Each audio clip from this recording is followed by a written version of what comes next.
उलझे रहें। लोगों की विचारधारा है, सोच है कि खाली नहीं बैठना। क्या नहीं बैठना? खाली नहीं बैठना, किसी न किसी विचार के साथ वे जुड़े रहते हैं। ये एक प्रयोग है, लेकिन अगर साधना में विकास करना है तो आपको खाली भी बैठना होगा।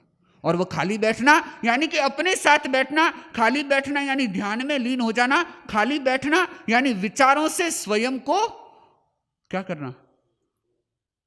विचारों से स्वयं को अलग कर देना, पृथक कर देना, अपने विचारों को संयमित कर देना। लेकिन हर किसी के लिए ये बस की बात नहीं होती, क्योंकि हमारी जो नेचर है, हमारी जो आदत बनी हुई है, वह क्रिया प्रतिक्रिया की बनी हुई है। हमारी जो आदत बनी हुई है वह बातें करने की है। किसकी है? बातें करने की। हम बातें करते रहते हैं। और उस व्यक्ति को कहा जाए कि तुम्हें ध्यान करना है, मौन करना है, साधना करनी है, एकांत में रहना है, उस व्यक्ति के लिए बड़ी मुश्किल हो जाएगी। एक बार ऐसा ही हुआ, एक साधक अपने रास्ते से जा रहा था और रास्ते चलते चलते अकेला था। इतने में एक आदमी ने देखा कि एक महाशय अकेले जा रहे हैं, तो उसने उनका साथ कर लिया। एक थे, अब कितने हो गए? 2 हो गए। साधक भी चल रहा है और जो दूसरा व्यक्ति उनके साथ जुड़ा वह भी अपनी गति से उनके साथ साथ चल रहा है। कहीं वह कदम से कदम भी मिला रहा है। और उसके साथ साथ आश्चर्य की बात कि जब से वह मिला तब से उसने बात शुरू की और अंत तक क्या की? उसने बातें की। क्या की? अंत तक, अंत मतलब जब उनकी मंजिल आ गई, जब उनका ठिकाना आ गया, तब तक उनकी क्या क्या चलती रही?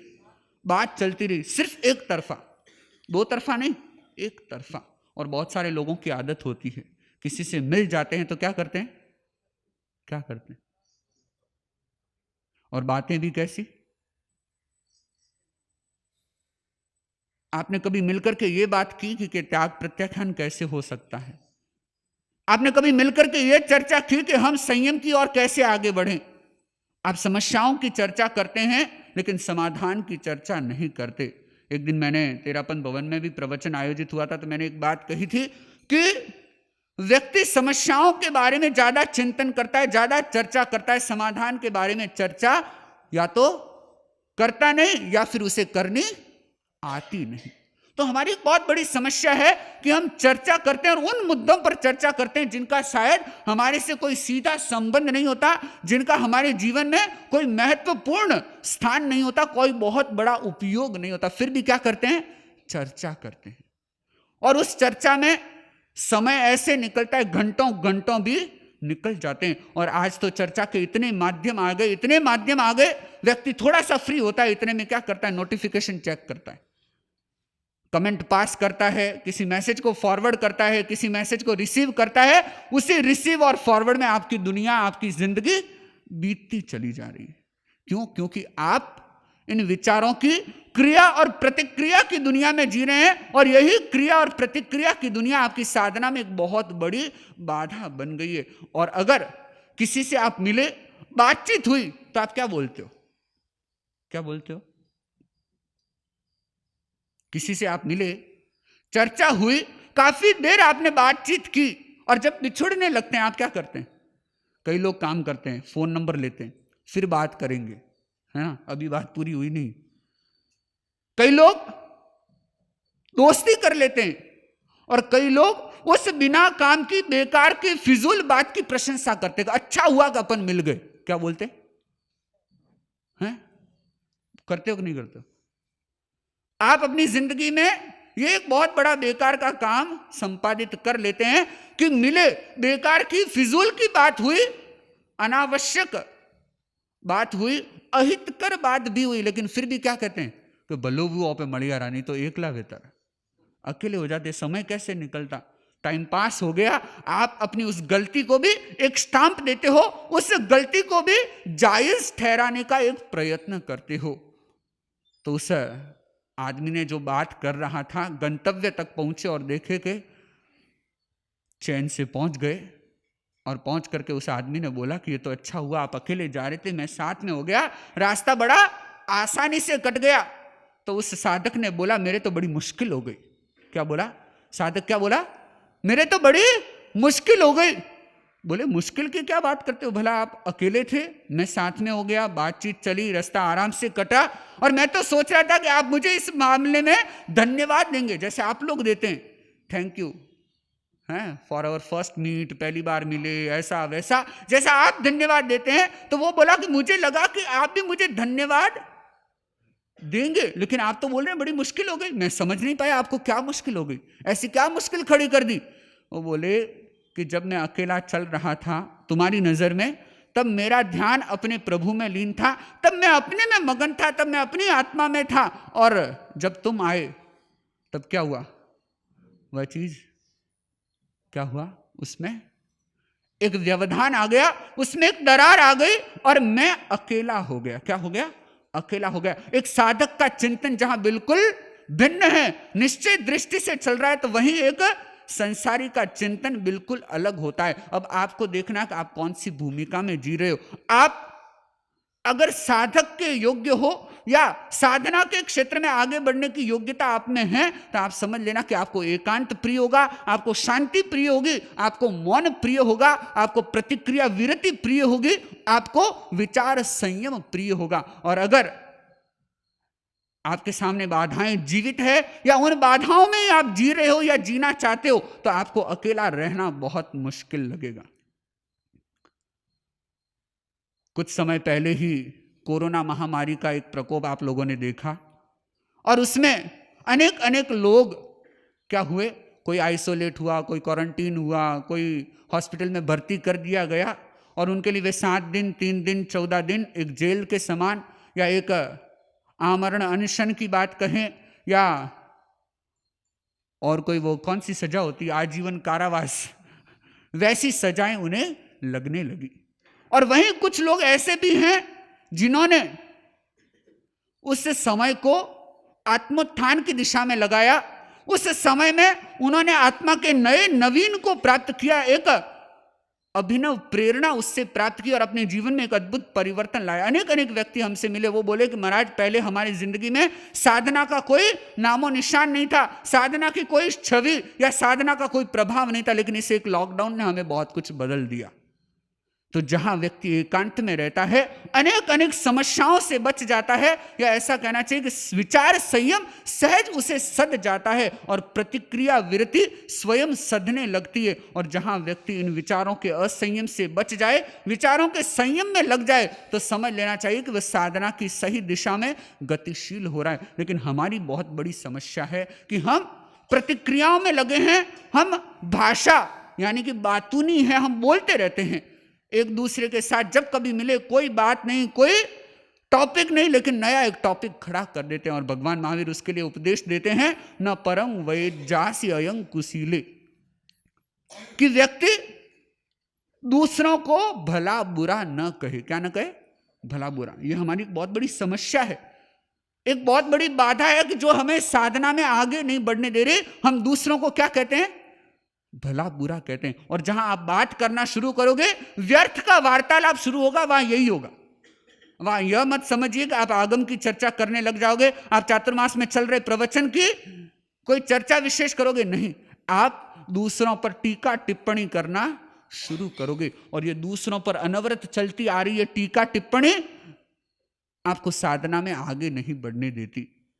और आप चाहते हैं, आपके मन में अगर भावना है, अगर लक्ष्य बना है, अगर आपका चिंतन है कि मुझे मोक्ष को प्राप्त करना है, मुझे विरक्ति को स्वीकार करना है, वैराग्यवान बनकर के मुझे मोक्ष की दिशा में गतिशील होना है, तो आप इस बात से यानी कि दूसरों को भला बुरा कहने से स्वयं को बचाने की कोशिश कीजिए। और इसके साथ हमारी पलकों का भी बहुत बड़ा संबंध है। जो मैंने पहले ही कहा कि हमारे विचार हमारी आंखों से संबंध रखते हैं, और हमारे विचार हमारी भाषा से संबंध रखते हैं। तो आप या तो मौन करके अपने विचारों को साध सकते हैं, या फिर आंखों का संयम करके अपने विचारों को साध सकते हैं। दोनों तरफ से आप कहां जा सकते हैं, आप अपने भीतर जा सकते हैं, अपने भीतर प्रवेश कर सकते हैं। दोनों रास्ते आपके सामने खुले हैं। एक रास्ता त्राटक का रास्ता और एक रास्ता ध्यान का रास्ता है, और दूसरा रास्ता जो है वह मौन का मार्ग है। और अगर इन दोनों में से एक उपाय भी आप साध लेते हैं तो आपके जीवन में एक अद्भुत परिवर्तन घटित हो सकता है। और अनेक अनेक लोगों ने इन उपायों के माध्यम से स्वयं में एक अद्भुत परिवर्तन घटित किया। बहुत सारे लोगों की शिकायत होती है या प्रश्न होता है, तर्क होता है कि परिवर्तन क्यों नहीं आ रहा। और परिवर्तन क्यों नहीं आ रहा, इसका सिर्फ और सिर्फ इतना ही समाधान है, क्योंकि प्रयोग नहीं हो रहा। क्या नहीं हो रहा?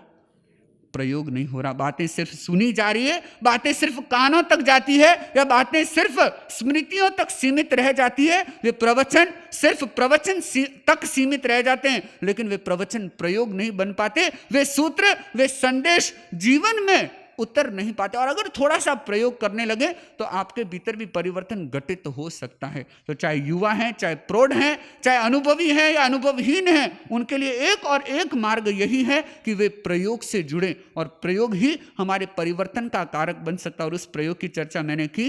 एक प्रयोग है त्राटक। क्या है त्राटक? यानी अनिमेष दृष्टि, बिना पलकों को झपकाए हमें किसी एक बिंदु पर स्थिर केंद्र दृष्टि हो जाना है। और दूसरा ध्यान। ध्यान में आंखें क्या हो जाती है?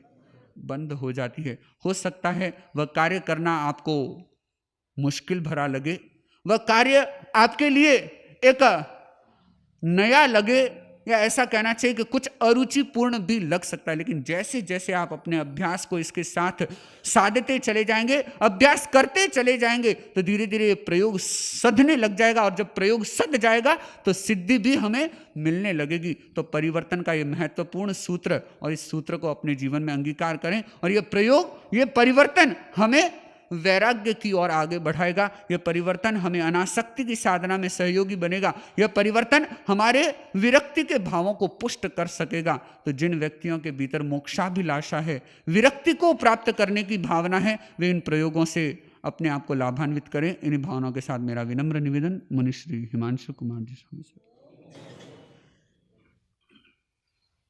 ओम अरहं सुगुरु शरणं विघ्नहरणं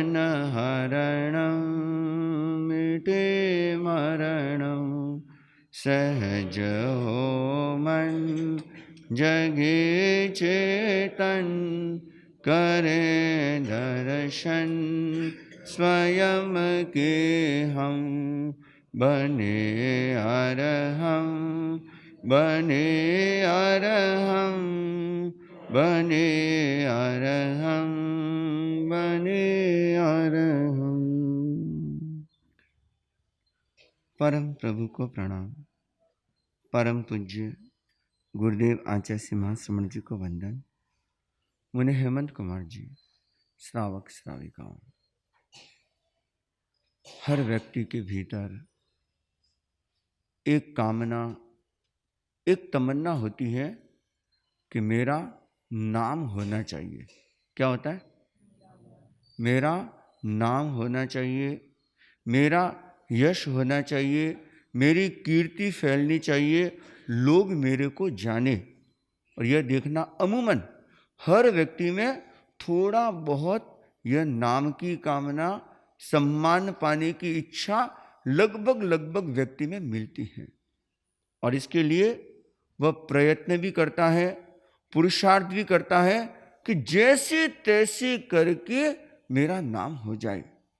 परंतु भगवान प्रभु महावीर कहते हैं कि व्यक्ति इस मान सम्मान को पाने के लिए, इस यश और कीर्ति को पाने के लिए कितने कितने पाप कर्मों का बंधन भी कर लेता है। पूय नट्ठी जसो कामी मान सम्मान कामये बहु पसवई पावम माया सल्लम च कुब्बई। व्यक्ति अपनी इस इच्छा को पूरी करने के लिए, कौन सी इच्छा? पूय नट्ठी, कि मेरी पूजा हो। पूजा का मतलब, पूजा का मतलब क्या होता है? कि मेरा लोग गुणगान करे, मेरी स्तुति करे। जसो कामी, मेरा यश फैले, लोग मेरे नाम को जाने। मान सम्मान काम है, मुझे मान और सम्मान मिले, अर्थात जहां जाऊं वहां मुझे क्या मिले? आदर मिले, रेस्पेक्ट मिले। और बोलते हैं ना, कई बार ऐसा होता है, लोग आते हैं ना, दो तरह के आते हैं तो क्या कहते हैं, पधारो सा पधारो सा पधारो सा। ये क्या हो गया, ये मान सम्मान आदर।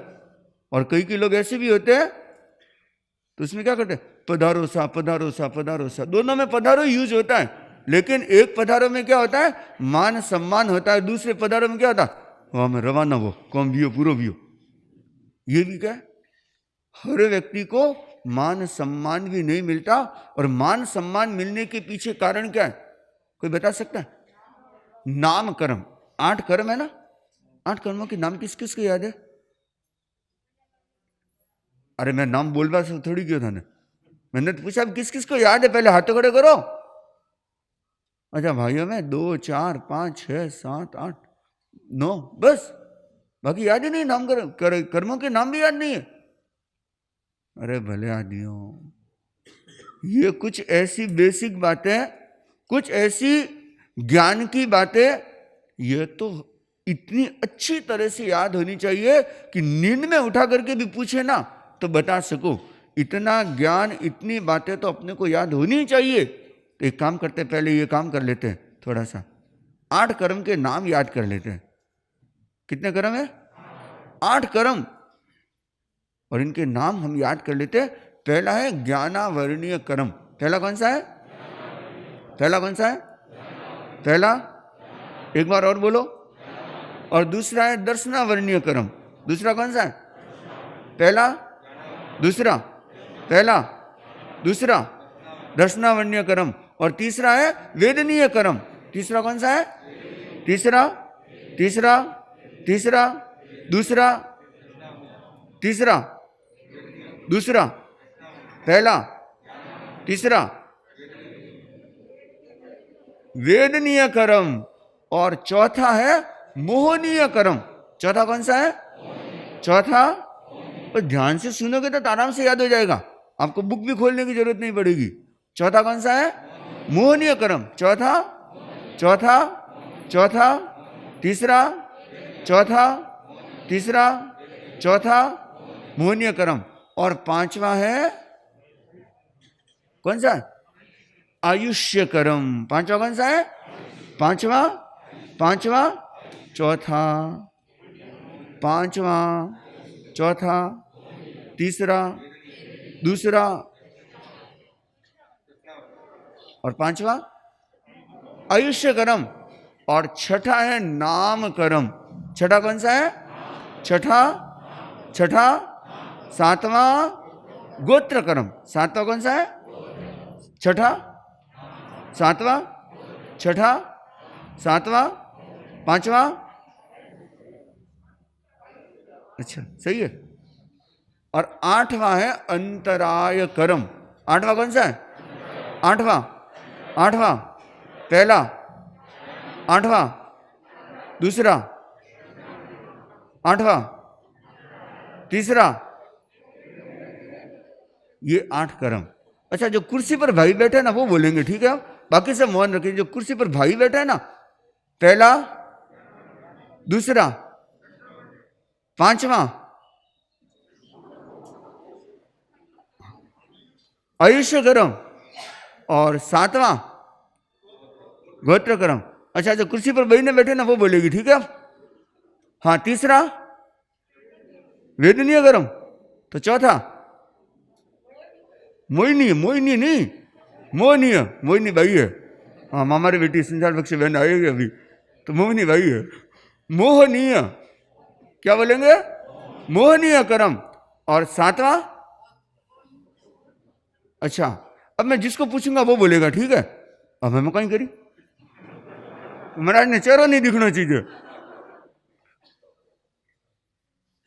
कोशिश करो, थोड़ा सा लक्ष्य बनाओ कि जैन धर्म की अपनी जो एकदम बेसिक बेसिक बातें हैं ना, उनको अच्छी तरह से याद भी कर लेना चाहिए और समझने की कोशिश करनी चाहिए।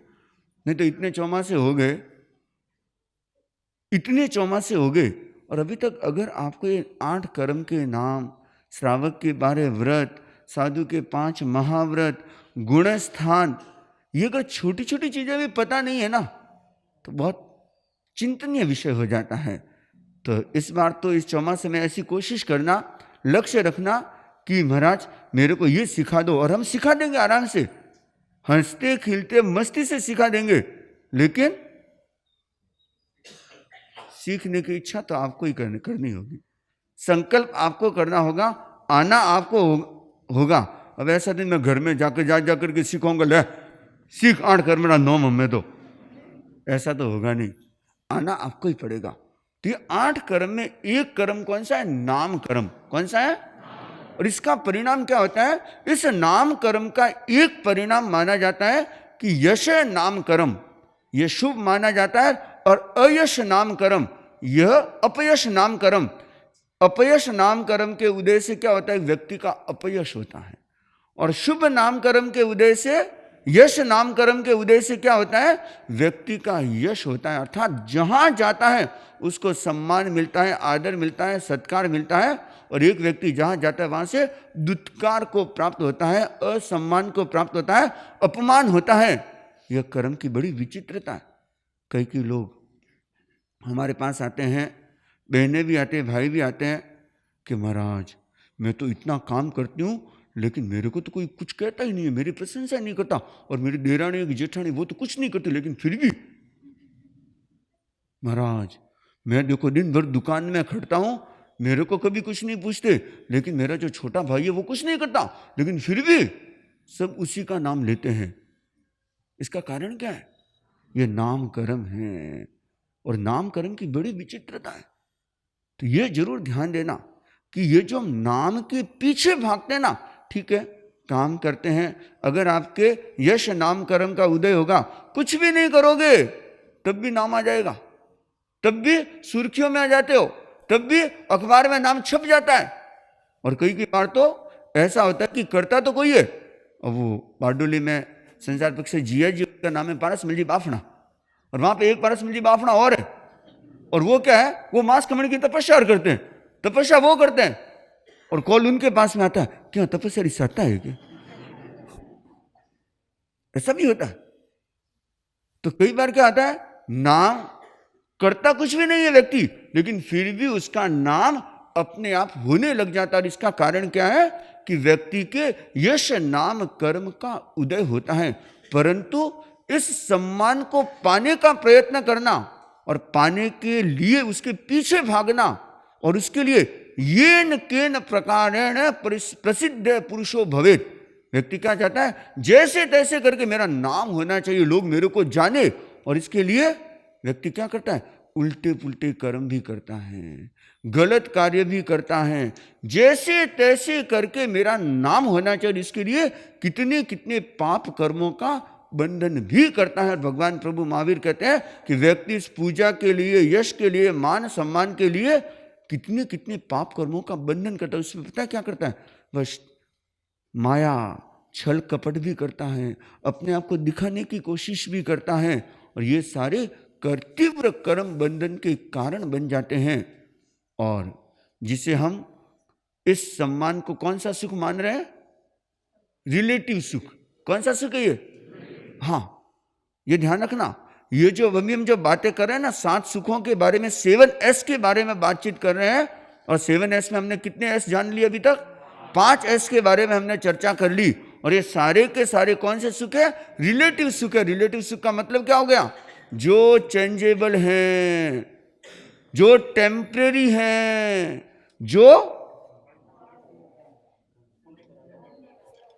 जो बदलने वाला है, जो छूटने वाला है। और आप देख लेना, जो हमने 5 सुखों के बारे में बातचीत की है, पहला सुख कौन सा था? स्वास्थ्य का सुख, दूसरा संबंधों का सुख, तीसरा सौभाग्य का सुख, चौथा दूसरा संपत्ति का सुख, अच्छा, और तीसरा था सौभाग्य का सुख, और चौथा संबंध, और पांचवा सुविधा का सुख। और आज हम जिसके बारे में बातचीत करें वो कौन सा सुख है?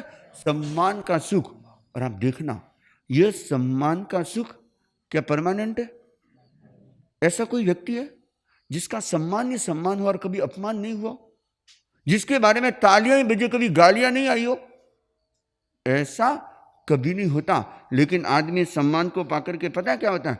प्रशंसा को सुनकर के फूल जाना, और अपनी औकात को भूल जाना, यह मन की बहुत बड़ी कमजोरी मानी जाती है।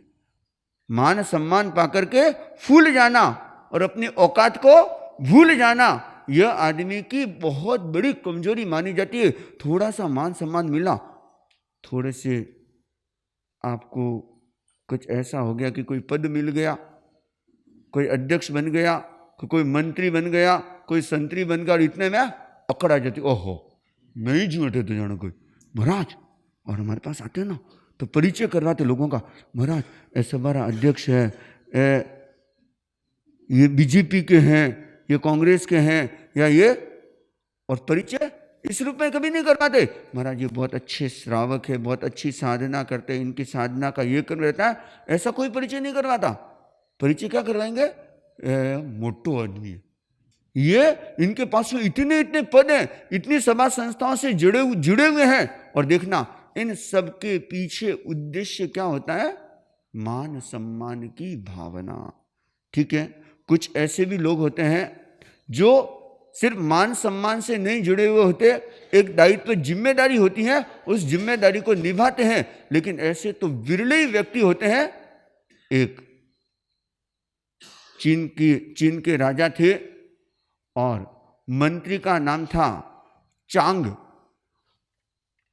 बूढ़ा हो गया और राजा ने देखा कि ये तो बूढ़ा हो गया, अब इसको मंत्री पद पे नहीं रखना चाहिए, तो राजा ने क्या किया, उसको हटा दिया। और हटाने के बाद में क्या, मंत्री अगर मंत्री पद से हट जाए तो फिर क्या हो जाता है, एक्स, भूतपूर्व, क्या बन जाता है, भूत बन जाता है। अब वो अध्यक्ष होते हैं, मंत्री होते हैं, तो बोलते हैं ना, महाराज हमारे भूतपूर्व अध्यक्ष है, जीते जी उनको भूत बना देते हैं। और ये होता है, इसलिए आजकल भूत नहीं लगाता, आजकल क्या लगता है, एक्स, निवर्तमान, वर्तमान तो गया, तब क्या निवर्तमान अध्यक्ष। और आप देखना ये ऐसी स्थिति होती है कि व्यक्ति जब तक उस पद पे रहता है, कुर्सी पर रहता है, तब तक क्या होता है, उसकी पूंछ होती है। क्या होती है, पूंछ किसकी होती है, पूंछ और पूंछ खाली एक बिंदी का ही फर्क है और कुछ फर्क नहीं है। और ये देखना ये पूंछ ही है, और व्यक्ति उसमें होश हवास खो देता है, इतना अकड़ जाता है कि मैं, जैसे को मैं राष्ट्रपति हूं, मैं प्रधानमंत्री हूं, इतना व्यक्ति में अहंकार आ जाता है। लेकिन वह जो चांग जो मंत्री था, उसको जब हटाया गया और वह अपने घर पे जाकर के बड़ी मस्ती से रहने लगा, और फिर राजा को जरूरत ही करे, नहीं मंत्री तो मेरा वही ठीक है, वो अच्छी सलाह देता है, होशियार है, उसको ही रखना चाहिए, तो वापस उसको रख दिया। फिर 2-4 महीने बीते होंगे, 6 महीने बीते होंगे, फिर राजा को सनक चढ़ गई, मंत्री बुड्ढो गया, काम रहो नहीं, फिर उतार दिया उसको। ऐसा उसके साथ में 4 बार हो गया। कितनी बार, मंत्री पद पर आया, वापस उतार दिया, वापस आया, वापस उतार दिया। लेकिन देखना उस मंत्री की खास बात कि उसके चेहरे पर कोई शिकन नहीं, कोई गम नहीं, कोई उदासी नहीं, कोई निराशा नहीं, कोई दुख नहीं। और जब उससे पूछा गया कि आपके साथ बार बार ऐसा हो रहा है और आप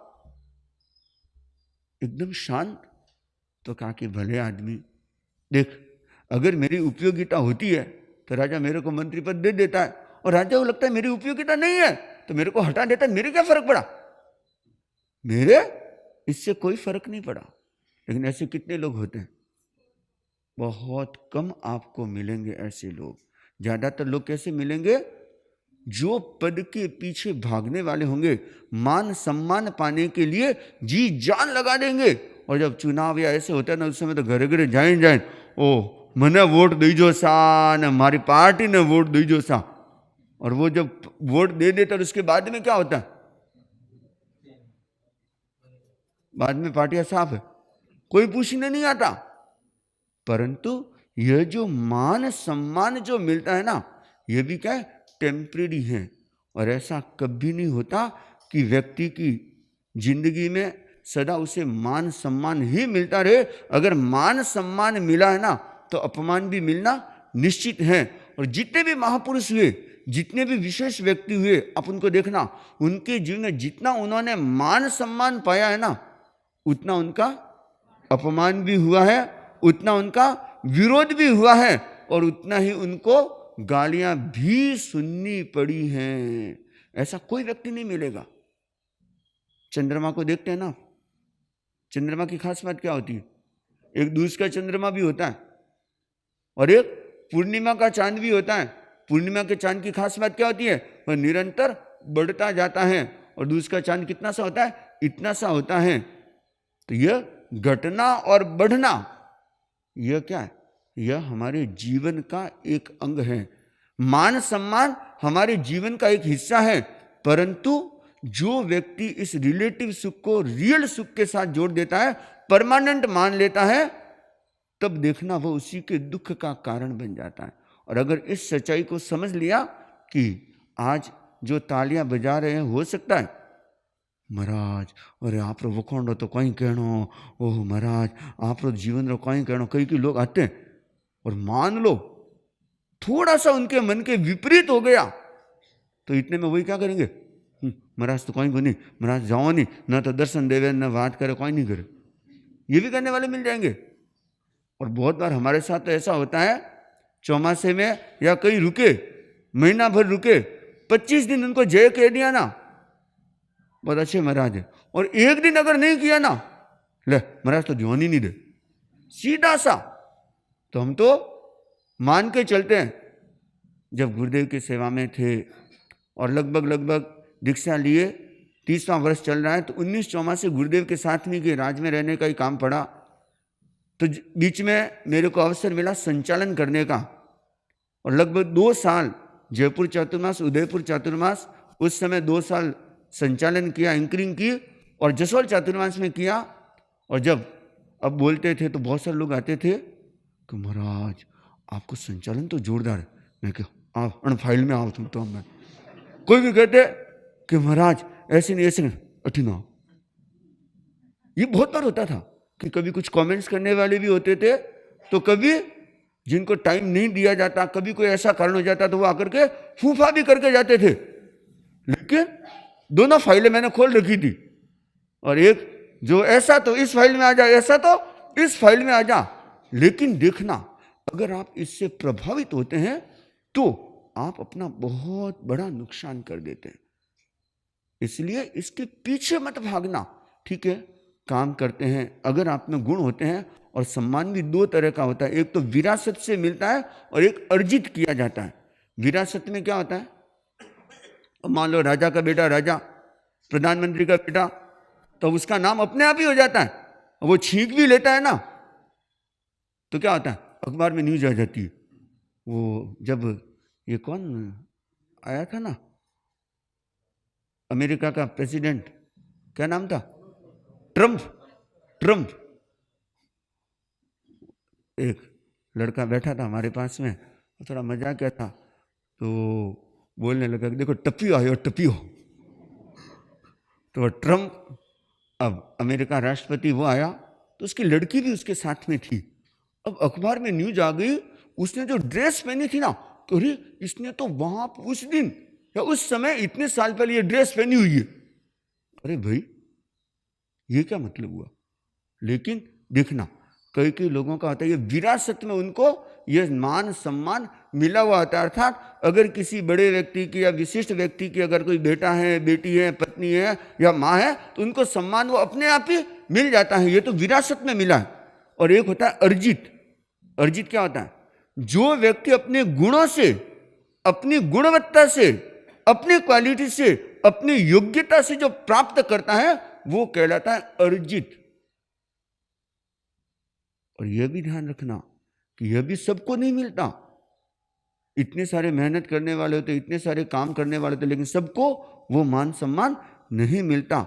यह भी किसी किसी को मिलता है। जिसके यश नाम कर्म का उदय होता है उसको अपने आप मिल जाता है, जिसके अपयश नाम कर्म का उदय होता है उसका अपयश भी होता है, और जिसके नाम कर्म का इतना प्रबल उदय नहीं होता वो बेचारा ठंडे बस्ते में पड़ा रहता है। परंतु इस सच्चाई को समझ लेना, यह जो सम्मान का सुख है, यह कौन सा सुख है? रिलेटिव सुख है। इसको वास्तविक मत मानना, इसके पीछे अपने आप को इतना मत जोड़ना कि वह आपके दुख का कारण बन जाए। अगर मान लो कभी यश नाम कुछ हो भी जाता है ना, हम लोग जैसे बहुत बार हमारे साथ होता है, और अपनी एक परंपरा सी कह दो या एक संस्कार ही कह दो। अगर कोई कहता ना, अब मान लो प्रवचन देते, कई कहते महाराज प्रवचन आपने बहुत अच्छा दिया, तो हम क्या बोलते पता है? यानी कि अरे वाह मैं ही जूं। नहीं, उस समय हम क्या बोलते पता है? क्या शब्द यूज करते हैं? गुरुदेव की कृपा से। ये क्या है? देव गुरु धर्म के प्रताप से। ये क्या है? यह एक विनम्रता का प्रयोग है और इस सम्मान के अहम से बचने का प्रयोग है। हालांकि सम्मान एक प्रेरणा भी है, सम्मान एक मोटिवेशन भी है, प्रोत्साहन भी है, लेकिन वह सम्मान आपके अहम का कारण नहीं बनना चाहिए, क्योंकि पद और मद दोनों साथ साथ में चलते हैं। जहां व्यक्ति पद पर आ जाता है ना, तो उसके साथ में कहीं ना कहीं अकड़न आ जाती है। और वो चाहे कोई भी पद हो सकता है, किसी भी तरह का पद हो सकता है, लेकिन उसके साथ में अहम आना निश्चित हो जाता है। तो हमारे साथ हम जो सम्मान प्राप्त करें या कुछ भी मिल भी गया, लेकिन इतना अपने आप को जगा करके रखना, उसके साथ में क्या नहीं आना चाहिए? अहंकार नहीं आना चाहिए। उसके साथ में वह रियल सुख की अनुभूति नहीं आनी चाहिए। बस यह दिमाग में रखना कि यह भी टेम्परेरी है। आज जो तालियां बजा रहे हैं, कल वो गालियां भी दे सकते हैं। आज जो गालियां बोल रहे हैं, कल हो सकता है वो तालियां भी बजाने लग जाए। तो ये तो क्या है? उनका काम है। इसलिए हमको इसमें उलझना नहीं और इससे ऊपर उठने की कोशिश करनी है। तो छठा सुख कौन सा माना गया? सम्मान का सुख। और सातवां सुख है सद्गति का सुख। सातवां सकार कौन सा है? सद्गति। सद्गति का सुख भी कौन सा है? टेम्परेरी है, थोड़ी देर का है। अब हमको सद्गति में दो गतियां मानी जाती हैं, एक तो मनुष्य गति और एक देव गति। ये सद्गति मानी जाती है। और तिर्यंच गति और नरक गति, ये कौन सी गति मानी जाती है? असद गति कह दो, अशुभ गति कह दो, बुरी गति कह दो, क्योंकि वहां पर आत्मा का उत्थान नहीं हो सकता। और देव गति ये सुख की दृष्टि से यह प्रशस्त मानी जाती है, अच्छी मानी जाती है, शुभ मानी जाती है। और मनुष्य गति ये इसलिए शुभ मानी जाती है कि यहां पर हो सकता है सुख की दृष्टि से तो देवता हमारे से ज्यादा सुखी होंगे, क्योंकि उनके पास में जो सुख के साधन वो बहुत विशेष होते हैं। लेकिन मनुष्य के इसलिए विशेष माना गया, शुभ गति माना गया कि यहां से साधना करके मोक्ष जाने की संभावना सिर्फ और सिर्फ इस मनुष्य जीवन में ही है। इसलिए मनुष्य गति को सद्गति माना गया, देव गति को भी सद्गति माना गया। परंतु ध्यान देना, यह जो सद्गति मिली हुई है ये कितनी देर के लिए? ज्यादा से ज्यादा कुछ वर्षों के लिए मान लो। लेकिन उसमें भी जिसको मनुष्य जीवन मिला हुआ है, क्या वास्तव में वो मानते हैं कि हमको सद्गति मिली हुई है? बहुत सारे लोग तो क्या देखते हैं, अरे मर जाऊं तो अच्छा है। कितनी कितनी आत्महत्या के बारे में सोचने लग जाते हैं। क्यों? क्या कारण है? क्योंकि व्यक्ति उस जीवन में इतना परेशान हो जाता है, इतने दुखों से भरा हुआ रहता है, इतनी समस्याओं से घिरा हुआ रहता है, और वो देखता है कि मैं तो अपनी जिंदगी को पूरा कर लूं तो अच्छा है। तो उनके लिए वह जो मनुष्य जीवन मिला, हालांकि सद्गति है, लेकिन उनके लिए वह सद्गति नहीं रह पाती। तो सद्गति का मिलना और उसका उपयोग करना ये बहुत अलग बात होती है। सद्गति तो मिली हुई है, मनुष्य जीवन मिला हुआ है, लेकिन मनुष्य जीवन के बाद में जिसका जैसा उपयोग करना चाहिए वो व्यक्ति नहीं कर पाता, और उसका परिणाम क्या होता है? सद्गति हाथ से निकल जाती है। लेकिन यह भी थोड़ी देर के लिए है, इस जन्म के लिए है। देवगति भी एक दिन, उसका आयुष्य भी एक दिन पूरा हो जाता है। तो ये सद्गति का जो सुख है, यह भी कौन सा सुख माना जाता है? रिलेटिव सुख माना जाता है, जो थोड़े समय का है, निश्चित रूप से बदलने वाला है। तो ये जो 7 प्रकार के जो सुख हैं, और इन 7 प्रकार के सुखों में इनका नेचर क्या है? ये फिसलू है, अर्थात हाथ से छूटने वाले हैं। कोई व्यक्ति हाथ में अंजलि में पानी लेकर के खड़ा हो जाए, कितनी देर तक वह टिका हुआ रहेगा? कितनी देर तक? थोड़ी देर। और इसके बाद में अपने आप धीरे धीरे रिश्ता जाता है, खत्म होता जाता है। ऐसे ही ये जो 7वां सुख है, इनका नेचर क्या है? ये छूटेंगे। हाँ, वो अलग बात है, कुछ लंबे समय तक रह सकते हैं, कोई मौत से पहले छूटते हैं और कोई मौत होते ही छूट जाते हैं, लेकिन छूटना निश्चित है। तो क्या हमें इस रिलेटिव सुख के पीछे भागना है या हमें रियल सुख को पाना? अगर रियल सुख को पाना है तो हमने इसलिए पहले रिलेटिव सुख को जान लिया ताकि आपको पता चले कि वास्तव में जिसे हम सुख मान रहे हैं वो कौन सा सुख है और रियल सुख क्या है और उसको हम कैसे प्राप्त कर सकते हैं, कैसे वह रियल सुख हमें मिल सकता है।